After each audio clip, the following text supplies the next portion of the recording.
अस्सलाम वालेकुम प्यारे viewers, welcome to my channel. उम्मीद करती हूँ कि आप सब खैरियत से होंगे। आज का टॉपिक नहायत इन्फॉर्मेटिव होने वाला है उन लोगों के लिए जिन्होंने बैंक अल हबीब लिमिटेड में कोई भी सेविंग अकाउंट ओपन करवाया हुआ है या करवाना चाहते हैं। तो उन लोगों को मैं बताती चलूँ कि इस वीडियो में मैं आपको बैंक अल हबीब के तमाम तर सेविंग अकाउंट की मुख्तसरन डिटेल बताऊँगी कि किस में आपको माहाना मुनाफा मिलना है, किस में सालाना मिलना है, कौन सा अकाउंट आपके लिए बेहतरीन साबित होगा, किस अकाउंट में सबसे ज़्यादा मुनाफा रेट आपको दिया जाएगा, 1 लाख या 1 लाख से ज़्यादा की अमाउंट के ऊपर आपको माहाना सारे टैक्स की कटिंग के बाद कितना मुनाफा मिलेगा। तो ये तमाम तर डिटेल्स मैं आपको बताने वाली हूँ। अगर आप मेरे चैनल पर न्यू हैं तो जल्दी से चैनल को सब्सक्राइब कर लें ताकि मेरी आने वाली हर इन्फॉर्मेटिव वीडियो आप तक रिसीव हो सके। सबसे पहले है इनका अल हबीब फ्रीलांसर सेविंग अकाउंट, यानी कि अगर आप अपवर्क या फाइबर वगैरह पे अपनी सर्विसेज प्रोवाइड कर रहे हैं और आपने फ्रीलांसर के तौर पर अकाउंट ओपन करवाया हुआ है, उनको जो रेट मिलेगा वो 16% मिलेगा। और इसमें जो प्रॉफिट पे आउट होगा वो मंथली बेसिस पे होगा, यानी कि माहाना बेसिस पे आपको इसका मुनाफा दिया जाएगा। नेक्स्ट है रिमिट अकाउंट, यानी कि अगर आपने फ़ॉरेन से अब्रॉड से अपनी कोई रेमिटेंस मंगवानी है अकाउंट में तो आप रिमिट अकाउंट ओपन करवा सकते हैं। 16% इसका रेट है और इसका जो मुनाफा आपको दिया जाएगा वो माहाना बेसिस पे दिया जाएगा। नेक्स्ट है जी आर्म्ड फोर्स पेंशनर्स अकाउंट, यानी कि जो आर्मी से ताल्लुक़ रखते हैं गवर्नमेंट एम्प्लॉयज़ और वो इनके रिटायर हो जाते हैं और पेंशन अकाउंट ओपन करवाना चाहते हैं तो वो इस अकाउंट को ओपन करवा सकते हैं। 16.10% उनको रेट अप्लाई होगा जो कि 1 अक्टूबर 2024 से एप्लीकेबल है। इनको जो प्रॉफिट पे आउट होगा वो मंथली बेसिस पे होगा, वो भी मैं आपको दिखा देती हूँ। ये देखें, मंथली प्रॉफिट पे out and calculated on monthly average balance है, यानी कि पूरे महीने के जो भी बैलेंस होगा उसके एवरेज बैलेंस के ऊपर रेट अप्लाई होगा और माहाना बेसिस पे इनको अमाउंट मिलेगी प्रॉफिट की। नेक्स्ट है monthly saver account. Monthly saver account में यानी कि ये अकाउंट कोई भी लोग ओपन करवा सकते हैं और इसके ऊपर जो रेट अप्लाई होगा वो 16% है। इसमें जो आपको मुनाफा मिलेगा वो मंथली बेसिस पे मिलेगा, मंथली प्रॉफिट पे आउट।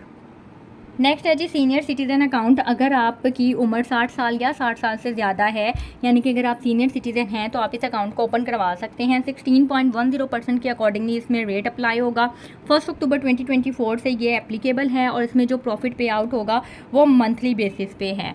नेक्स्ट है जी young savers account. Young savers account क्या है कि वो लोग जो 18 साल से कम उम्र के हैं, यानी कि वो वालिदैन जो अपने 18 साल से कम उम्र के बच्चों के लिए अकाउंट ओपन करवाना चाहते हैं, उनके लिए जो रेट है वो है जी 5 लाख या 5 लाख से ज़्यादा की अगर अमाउंट आप डिपॉजिट करवाते हैं उस अकाउंट में तो आपको रेट अप्लाई होगा 16% है। ये 2 ब्रेकअप में क्यों दिया हुआ है वो इस वजह से कि पिछले महीने या अब से पहले जो महीने थे उसमें जो इनका रेट था वो दोनों के लिए डिफरेंट था, यानी कि अगर 5 लाख तक का था तो 5 लाख के ऊपर 16% और अगर 5 लाख से ज़्यादा आप करवाते तो उसमें कुछ पॉइंट्स ऊपर नीचे थे। लेकिन अब इन्होंने दोनों टायर्स के लिए सेम रेट कर दिया है। अगर आप अपने बच्चे का अकाउंट ओपन करवाना चाहते हैं तो ये अकाउंट ओपन करवा सकते हैं। 16% इसमें आपको रेट मिलेगा।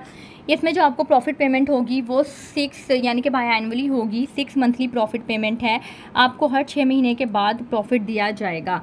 नेक्स्ट है जी पीएलएस सेविंग अकाउंट। ये भी अकाउंट कोई भी ओपन करवा सकता है और पीएलएस सेविंग अकाउंट के ऊपर जो रेट है वो 16% है।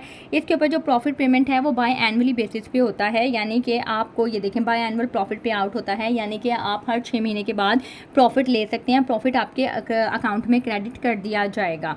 अब मैं आपको बता दूँ कि सबसे ज़्यादा मुनाफा किस अकाउंट में है। सबसे ज़्यादा मुनाफा जो है एक तो सीनियर सिटीज़न के अकाउंट में है जो कि 16.10% है और इसके अलावा एक पेंशनर अकाउंट जो है उसमें आपको सबसे ज़्यादा मुनाफा दिया जा रहा है, ये आर्म्ड फोर्स पेंशनर अकाउंट, यानी कि 16.10%। अब 16% के अकॉर्डिंगली मैं आपको बता देती हूँ कि आपको माहाना या सालाना मुनाफा सारे टैक्स की कटिंग के बाद कितना होगा 1 लाख या 1 लाख से ज़्यादा की अमाउंट पर।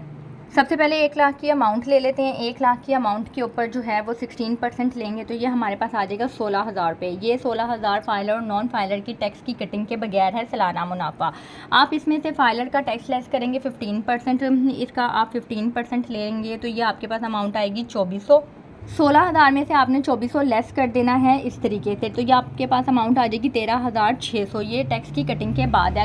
अगर आप चाहें तो आप डायरेक्ट भी टैक्स लेस कर सकते हैं, यानी कि डायरेक्ट आप 16,000 में से 15% लेस करेंगे तो भी आपके पास नेट अमाउंट 13,600 ही आएगी। दोनों में से जो तरीका आपको बेहतर लगे, आसान लगे, आप वो कर सकते हैं। 13,600 को हमने माहाना मुनाफा बनाना है तो 12 से डिवाइड करेंगे तो ये हमारे पास अमाउंट आ गई 1133 रुपये।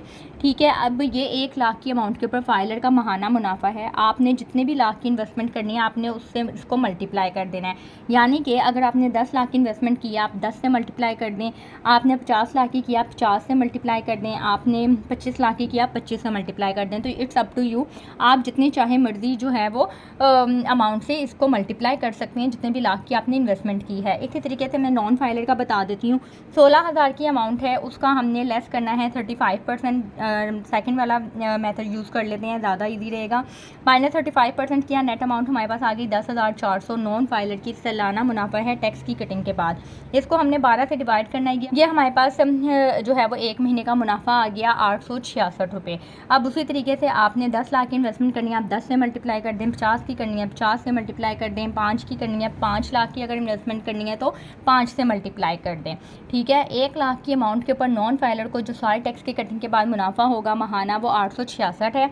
और अगर वो 5 लाख की इन्वेस्टमेंट करता है तो 5 लाख के ऊपर जो मुनाफा होगा महाना वो 4,333 है। उम्मीद करती हूँ वीडियो की आपको समझ आ गई होगी, कैलकुलेशन की भी समझ आ गई होगी। अगर आपने वीडियो को यहाँ तक देखा है तो चैनल को सब्सक्राइब लाजमी कर दीजिएगा, वीडियो को शेयर कर दीजिएगा उन लोगों के साथ जिन लोगों को इसकी ज़रूरत है। अपना ख्याल रखिएगा, दुआ में याद रखिएगा। मुझे इजाज़त दें, अल्लाह हाफिज़।